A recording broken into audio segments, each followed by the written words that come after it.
안녕하세요. 오늘도 제 영상 선택해주셔서 감사드리고 여러분의 구독과 좋아요가 영상 제작에 큰 힘이 되니 한 번씩만 부탁드립니다. 이츠카 타임 시작합니다. K7 풀체인지인 기아 K8에 대한 시장의 관심이 뜨겁습니다. 파격적인 디자인과 압도적인 차체 크기 등에서 대체적으로 호평을 받고 있는데요. 특히 국산차 시장의 지배자라고 할 수 있는 그랜저를 제대로 노리고 있는 모델이기 때문에 더욱 관심을 얻고 있습니다. 이번 영상에서는 지금까지 알려진 정보를 바탕으로 그랜저와 비교하여 기아 K8이 갖는 강점이라고 생각되는 부분에 대해 이야기해보려 합니다. 얼마 전 한 포털 사이트 메인에 비슷한 제목을 가진 글이 올라와 있었는데요. 저도 유사한 주제를 생각하고 있었기 때문에 영향을 받을까봐 해당 포스팅을 읽지는 않았습니다. 그러나 제한된 정보를 가지고 영상을 만들었기 때문에 그 글과 비슷한 부분이 있을 수도 있습니다. 이 점에 대해서는 양해의 말씀을 먼저 부탁드립니다. 가장 먼저 디자인을 말씀드리지 않을 수 없겠죠. 솔직히 K5 때처럼 완전 대박이다와 같은 찬사를 보내기는 힘들지 않나 싶습니다. 전면부 모습을 보면 라디에이터 그릴이 좌우로 쩍 벌어져 있어 보는 분들에 따라서는 다소 과한 느낌을 받을 수도 있기 때문인데요. 그렇지만 지금까지 나온 네티즌들의 반응을 보면 그랜저에 비해서는 평이 상당히 좋습니다. 사실 그랜저 출시 때를 기억해보면 마름저가 나타났다, 삼각대에 악몽이 떠오른다, 뭐 이런 것처럼 정말 많은 혹평이 있었잖아요. 그때에 비하면 지금의 댓글창은 청정하기 그지없습니다.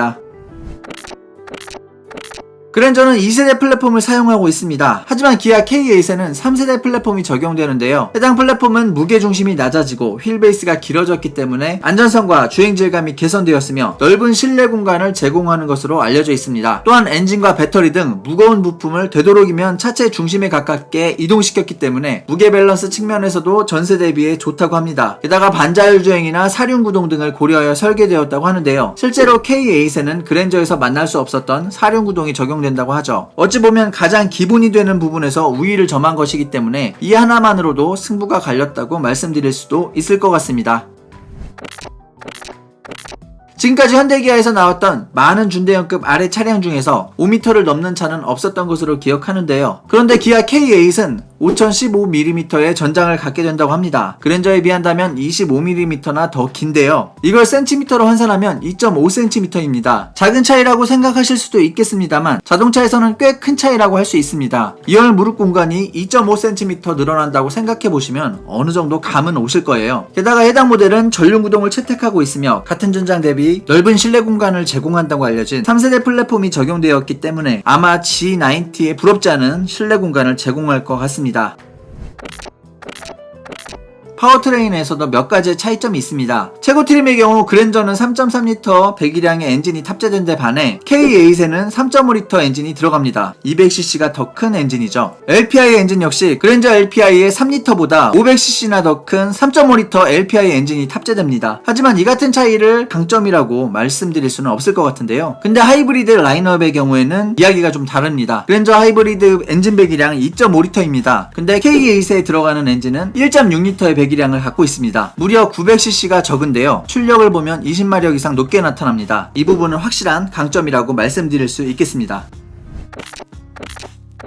보통 하나의 산업이 성장하는 과정을 보면 시장을 선점한 이른바 혁신 제품이 많은 이익을 가져가는 것을 볼 수 있습니다. 스마트폰에서는 아이폰, 전기차에서는 테슬라의 차량들이 그러한 상품이라고 할 수 있습니다. 이런 상징적인 상품들의 경우를 제외하면 대체적으로 나중에 나온 제품들이 더 좋은 상품성을 갖게 됩니다. 성공한 요인들을 철저하게 분석하여 잘된 점은 계승 발전할 것이며 단점은 보완하기 때문일 것인데요. 기아 K8 역시 그랜저에 비해 나중에 나온 이점을 잘 활용할 것으로 보입니다. 물론 그랜저가 적어도 이름값이라는 부분에서는 확실히 앞선다고 생각합니다. 한국 사회에서 그랜저라는 이름은 긴 세월 동안 성공의 아이콘이었죠. 일례로 저희 큰아버지는 아직도 그랜저가 우리나라에서 최고로 좋은 차인 줄 아십니다. 이렇게 그랜저라는 이름에 쌓이고 쌓인 헤리티지를 이제 새롭게 탄생한 K8이라는 이름이 단숨에 넘어서기에는 좀 버거운 면이 없지 않습니다. 그럼에도 불구하고 단기적으로 봤을 때 이번 격돌에서는 해볼 만한 경쟁이 될 것 같습니다. 물론 내년에 그랜저 완전 변경이 나오게 되면 이야기는 또 달라지겠지만 말입니다. 이상 영상 마치겠습니다. 도움되셨다면 구독과 좋아요 부탁드릴게요. 시청 감사합니다.